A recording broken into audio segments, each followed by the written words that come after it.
અને નામની અંદર સદગુરુએ આપેલું છે એ વચન સમાણું, તો એ વચન કેટલું ઝીણું, અને એ વચનમાં સદગુરુ સમાઈ ગયા તો એ સદગુરુ કેટલા ઝીણા, અને એમાં આપણે સમાઈ જવું છે તો આપણે કેટલા ઝીણું થવું પડે. એટલે મહાપુરુષો કહે છે કે બની જાઓ દાસુના એ દાસ, સેલરસીના ચરણે લોયણ બોલ્યા એ પામે અમરાપુરીમાં વાસ. એ અમરાપુરી આપણા ઘટમાં છે, બહાર નથી, ક્યાંય આકાશમાં નથી, પાતાળમાંય નથી, આપણા જ ઘટ ભીતરમાં છે. પણ જેને સદગુરુનો યોગ મળ્યો, જેણે ગુરુએ કીધું એ માર્ગે હાયલા, અને આમાં તો માત્ર 3 જ સાધન છે. મીરાબાઈએ એક ભજનમાં ગાયું છે, હું ખાલી એમને એક કડી ગાઉં. શું કીધું ખબર? હા, તપને તીરથ મેં તો બહુ કર્યા, અને વરી વ્રત કર્યા છે અપાર.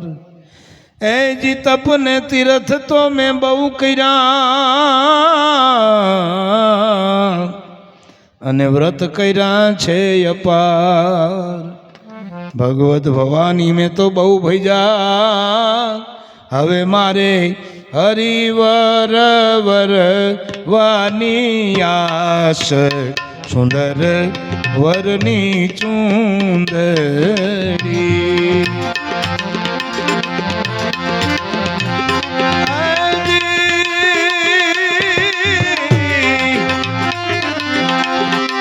હવે મારે હરિવર વરવાની આસ, સુંદર વરની ચૂંદડી. આવું શું કામ કીધું? કે જે 33 કરોડ દેવ, ચૌહાણ જોગણી 52 વીર, 52 તત્વ, 52 અક્ષર, 24 અવતાર, અનંત આવા બ્રહ્માંડો જેણે ઉત્પન્ન કર્યા છે, ઈ સુંદર કેવો હોય છે, એને મારે પરણવું છે. મીરાબાઈ કહે, પણ એની સાથે લગ્ન કરવામાં મીરાબાઈએ રોહિદાસને ગુરુ કર્યા, અને રોહિદાસજી જેમ કીધું એમ કર્યું. મીરાબાઈને કાયમ સવારે ઉઠી અને ગુરુના ચરણ ધોયેલું જળ, ચરણામૃત પીવાનો નિયમ. એક દી બન્યું એવું કે ચરણામૃત ખૂટી ગયું, અને મીરાબાઈ ગયા રોહિદાસજી પાસે કે ગુરુજી મારે ચરણ ધોવા છે, મારે ચરણામૃતનો નિયમ છે, મેં હજી હું નાસ્તો નથી કર્યો, ખાધું નથી. તો કે પણ બેટા આમ તો જો મારે આ ચામડાનો ઢગલો પડ્યો, આ બધા રંગવા છે, મને ટાઈમ જ નથી, આજે હું ચરણ ધોવાનો ટાઈમ નથી. તો કે પણ મારે નિયમ છે, હું ત્યાં સુધી ખાઈશ નહીં. તો શું કીધું રોહિદાસજીએ? કુંડનો, ચામડા રંગવાનો કુંડનું પાણી હતું ને, એ રોહિદાસજીએ મીરાને કીધું હાલે આ ચરણામૃત. અને એ મીરાબાઈએ પીધું તો ખરું, પણ 3 ભવનનું જ્ઞાન થઈ ગયું. આવી રીતે જે મહાપુરુષો આપણને કહે છે, એમાં ભરોસો, એમાં શ્રદ્ધા, એમાં વિશ્વાસ. અહીંયા જે કાંઈ જોઈએ છીએ, જે કાંઈ કરીએ છીએ, જે કાંઈ મેળવીએ છીએ, જે કાંઈ આપણને આપણું લાગે છે, મારું લાગે છે, એ કાંઈ આપણું નથી ને મારું નથી. આ બધું ખાલી સપના જેવું છે, એક સપના જેવું. શાસ્ત્રમાં દ્રષ્ટાંતો કેવા સીધા સાદા અને સરળ. એક પોપટ છે ને, આમ ઝાડવાની ડાયડે ટીંગાતો હતો ઊંધે માથે, અને રાયડું નાખતો હતો, મને છોડાવો, મને છોડાવો, મને છોડાવો, મને છોડાવો. પણ કોણ છોડાવે? ત્યાંથી એક મહાત્માજી નીકળ્યા, બેટા કેમ આટલું બધું હેરાન થાય? તો કે આ ઝાડવાની ડાયડે મને પકડ્યો છે, મને કોઈક છોડાવો. સંતને જરાક દાંત આવ્યા કે હવે આને સત્સંગ કરીશ તો આ સમજશે નહીં, પણ એક શબ્દ કહું. એ કે સાંભળ બેટા. તો કે શું? ત્યાં જે આ નોરામ બેવડા વાયરા છે ને એને આમ પોળા કરી નાખ. પોળા કરે છૂટી ગયો, ઉડી ગયો. લ્યો, આટલી જ વાત છે. જો સમજાય એના માટે આ જીવમાંથી શિવ થવામાં વાર આટલી છે. પણ આપણને આ વળગણિયા છોડતા નથી, અથવા તો આપણે એ વળગણિયાને પકડી રાખ્યા છે. એટલે જીવણ સાહેબે એમ કીધું કે આ વાતું તો બહુ ઝીણ્યું છે બાપા. હસ્તી એટલે કે હાથી એની મસ્તીમાં આયલો જાય છે, પણ એ કેવડો વજન હાથીનો છે, છતાં એના પગમાં કીડી મરતી નથી. એનું કારણ શું? આપણે તો આમ કીડીયું આમ ખેરવા જાય ને મરી જાય, અને હાથી જેવડો હાથી આયલો જાય માથેથી કીડી મરે નહીં. હસ્તી તો અને દાસી જીવણ જેવાય આ દાખલો મૂકવામાં. હસ્તી તો આયલો જાય મસ્તીમાં, પણ એના પગમાં મરે નહીં કીડીયું. એવી જ આ વાતું છે ઝીણિયું. માટે રોજ સત્સંગ કરતા કરતા કરતા કરતા આપણી બુદ્ધિ ઝીણી થાય, આપણી દ્રષ્ટિ ઝીણી થાય, આપણી સુરતા ઝીણી થાય, આપણી સમજણ સાવ પાતળી થઈ જાય, ત્યારે આ ઝીણામાં ઝીણી વાતું છે એ સમજાય. એટલા માટે બીજી કડીમાં એમ કીધું કે ખાંડ વેરાણી રેતમાં, રેતીમાં ખાંડ વેરી નાખો, પછી આપણે એને વીણાય નહીં, કીડીયું વીણી લે. શું કામ? તો કે કીડી ખાંડના દાણાથી ઝીણી છે.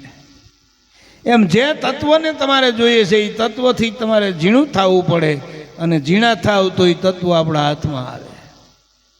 એવું અનંત બ્રહ્માંડોની રચના કરનારું જે એક તત્વ છે એ સુંદર કેવું છે, અને એ પાછું બધુંય કરે છે ને બધાયથી ન્યારું છે, એવું એ બ્રહ્મ સ્વરૂપ. એને કોઈ બ્રહ્મ કહે છે, કોઈ આત્મા કહે છે, કોઈ પરમાત્મા કહે છે, કોઈ ભગવાન કહે છે, કોઈ એને રામ કહે, કૃષ્ણ કહે, શિવ કહે, બ્રહ્મા કહે, વિષ્ણુ કહે, મહેશ કહે, અને કોઈ નારાયણ કહે, કોઈ એને ચેતન કહે, પણ એ કોઈ નિરંજન કહે, કોઈ અલખ કહે, પણ અવિનાશી કોક કહે. પણ આ ઝીણામાં ઝીણી વસ્તુ છે. અને કેવો એ ઝીણો છે?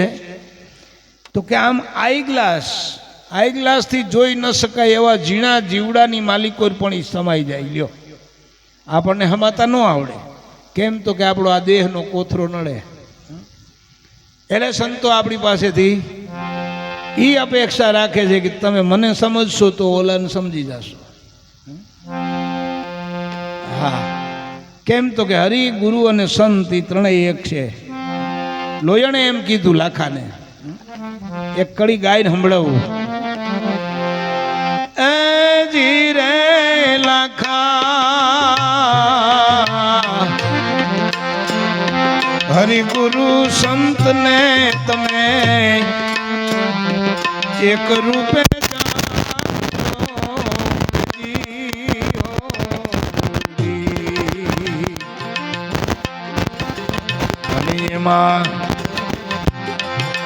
જુદા પણ